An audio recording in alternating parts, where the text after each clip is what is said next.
Dore uko wakoresha AI mu kuzamura YouTube channel yawe. Ese uri mu content creator mushyashya cyangwa se uri mu rugamba rwo kuzamura YouTube channel yawe ariko utazi ngo wabikora bite? Jya wumva abandi bavuga ngo AI yagufasha mu kuzamura YouTube channel yawe ariko ntuzi ngo byakora bite. Uyu munsi ndakwereka uko wakoresha AI kugira ngo ubone ibitekerezo, wandike script, uhe video yawe isura nziza kandi ugire views nyinshi kuri YouTube channel yawe. Niba uri mu content creator mushyashya kuri YouTube, ukaba uri mu YouTuber mushyashya wifuza kuzamura YouTube channel yawe ukoresheje AI, iyi video ni yawe.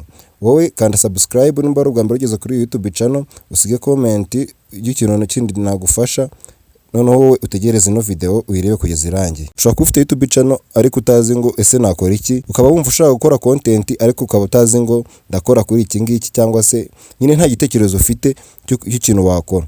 Reka nkubwire AI wakoresha kugira ngo wenda iguhe igitekerezo cy'ikintu wakora bitewe n'ibintu biri gutrending.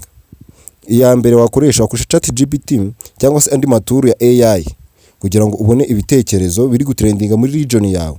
Arama AI menshi agenda atanga ibitekerezo biri gutrendinga muri region yawe, ikaguha amazina nyine na titles ariko kugenda kurura abantu, ndetse ikaba yanakwandikira script nyine ubusobanuro bwose bw'ikiganiro cyawe watanga kuri YouTube, kikaba cyabasha kubona engagement nini kikakuzamurira aba viewers. Noneho wowe usigara wibaza ngo ese ChatGPT yamfasha gute? Wowe uragenda ukandika hariya handitseho ngo ask ChatGPT, ukayandikira ukayibaza ati, ukayibwira ati ma ibitekerezo 10 bya video kuri channel, wenda niba channel yawe ivuga nyine ku bintu byanye n'imipira. Niyo ikibazo kivuga ngo ma ibitekerezo 10 bya video kuri YouTube channel y'imikino yibanda nko kuri wenda kuri Premier League cyangwa se La Liga cyangwa se indi champion yari yose, iyo yahita biguhereza bitewe n'iki na type y'ibintu wowe ushaka kugira ute kuzajya wa upload. Noneho hari nandi maturo atari ChatGPT nka VidIQ ndetse na TubeBuddy, izo zikwereka ama video ari kugenda trending. Icyo twabonye ChatGPT yagufasha mu kwandika no kuguha amazina n'ibiki bindi, ndetse izi ngizi zo za VidIQ na TubeBuddy zikwereka ama video ari gutrendinga mu gace kawe ameze ute. Nimba mujye mubona kuri TikTok Creator Search Insight, biriya ikwereka n'aya maturu ya AI nayo yabikwereka, ikakwereka ese n'ubu bwoko bw'ama video buri gutrendinga. Nk'ejo bundi buriya mu kwa 8 amashampiyona naza, nicyo kintu kizaba kiri gutrendinga. Ubaye uri umuntu ushaka kuvuga ku bintu byanye n'imipira n'ibiki, ntuzirirwe ujya gufata ama highlight kuko ama highlight agira copyright nyinshi. Ubu uzaze ufate content iri kugenda trendinga, wenda uvuga ati aya makipe y'ahanga yakinnye nko muri no minsi mu Rwanda trending ihari ni video ya buri kantu n'ikirego cye. Ndetse wowe iyi ngi VidIQ ndetse na TubeBuddy zikwereka ubwoko bw'ama video ari gutrendinga, nimba ari entertainment cyangwa sport cyangwa se ibintu byo guteka n'ibindi byose n'ibyo kubyina byose. Aya ma VidIQ ndetse na TubeBuddy arabikwereka. Wenda nk'ikintu wakora wahita usaba nka AI ikaguhereza nk'undi mu YouTuber wenda kuba hit muri icyo gihe, akakwereka wenda content ari gukoraho, ikagusobanurira nyine. AI nicyo kintu cya mbere gitanga description ndende, nta kibazo kirimo. Wenda nk'ubu ngubu ushobora kuyandikira ikakubwira ati wenda nko mu YouTuber uri hit muri Amerika, buri gihe ho azahora ari Mr Beast nyine, niyo ikwereka kuko niwe mu YouTuber nyine ufite engagement nini muri Amerika. Zino AI zombi ano matura AI arabikwereka, ni VidIQ ndetse na TubeBuddy. Ubaye n'umuntu ushaka kuzamura YouTube channel yawe wayashaka. Hari abantu mujya mwumva ati gutegura script wenda documentaire cyangwa se ibindi bintu ngo biragoranye. Oya, ntago bigoranye. Gutegura script ukoresheje AI biroroshye. AI yagutegura script hagati y'iminota 3 ndetse n'iminota 10 n'ingahe ku buryo bworoshye. Hari igihe ubona wenda kwandika biratinda n'ibindi bintu nk'ibyo ngibyo, ariko wakoresha ama AI mu gukora draft, ikagukora na script, ikayirinda birangiza. Reka nkubwiye nk'amaturu ya AI wakoresha nka ChatGPT impamvu mva igenda igarukamo. Chat ifite ibintu byinshi nyine yagenda igukorera. Wakoresha nka ChatGPT, Jasper ndetse n'indi AI yitwa Claude nayo nyine bajya bikoresha mu gukora ama draft cyane, nayo nyine ni AI yitwa gutya nyine, wasanga discoverizwe n'umuntu witwa Claude, niyo mpamvu ko wenda akaba mpamvu wenda yise Claude. Rero ukigera muri iyo AI ujye gukora draft, wayandikira wenda ati ma script imara iminota 5 cyangwa se yisubiramo mu buryo burimo nyine ubwenge, cyangwa se ku buryo buteye amatsiko, cyangwa se ku buryo busekeje. Niyo nyine wayihereza amakomande ku buryo ushaka. ukaba wayitegeka wenda iminota irenze 5, iminota myinshi, ikaba iteye amatsiko, ikaba ivuga ku kintu runaka. Ibyo ngibyo zino AI eshatu zirabigukorera. Nizo AI nabashe kubashakira ni ChatGPT na Jasper ndetse n'indi yitwa Claude. Noneho ukuntu wakifashisha AI rero mu gutegura ama titles ndetse n'ama thumbnails ndetse n'amafoto abanza kuri video. Noneho ufite video nziza ariko nyine ukabona ntago ziri kurebwa, biba biterwa nuko cyambere kintu wayihaye foto ibanza nziza ndetse cyangwa se ntiwayihaye umutwe mwiza. Rero nkwereka ama AI yagufasha mu guhitamo ibyo bintu. AI yitwa Canva AI yaguhitiramo titles ndetse n'ama thumbnails meza.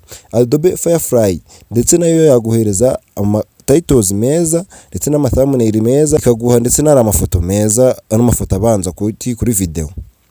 Cyangwa se akaza n'indi yitwa Design AI.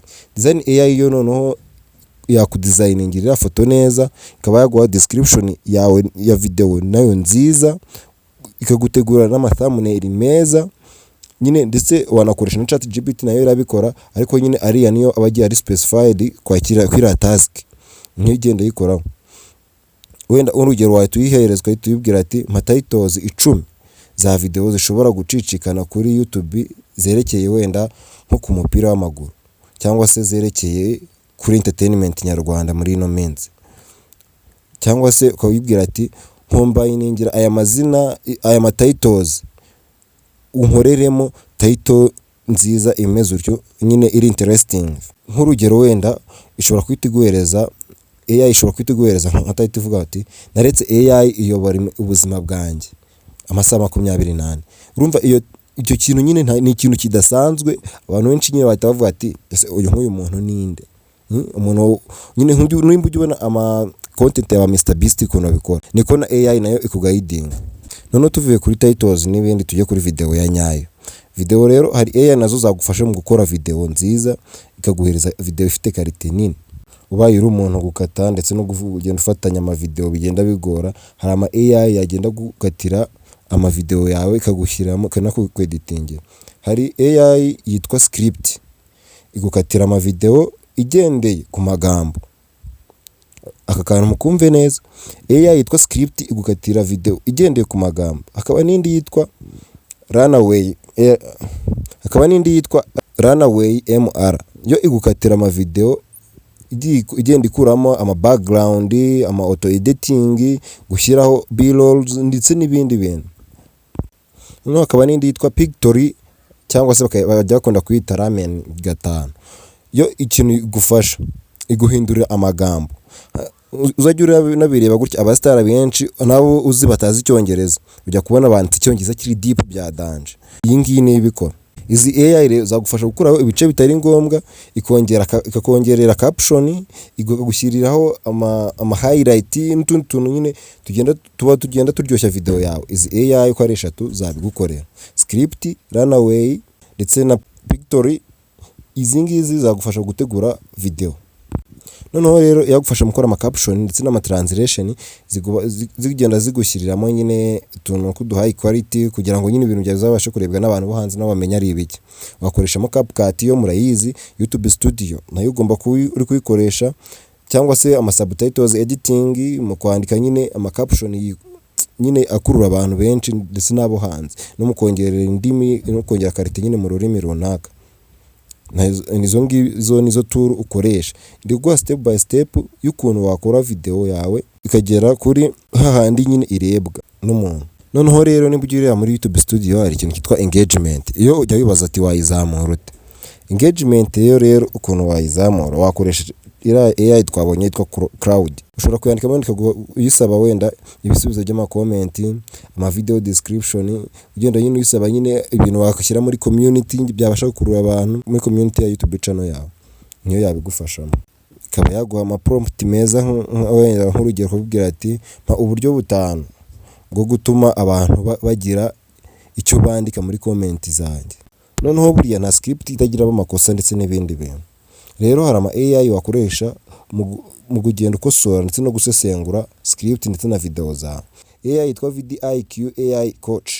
Iyo ngiyo yagufasha mu gusesengura ndetse no mu gukosora amakosa wagiye ushyira muri script yawe. TubeBuddy AI nayo yagufasha.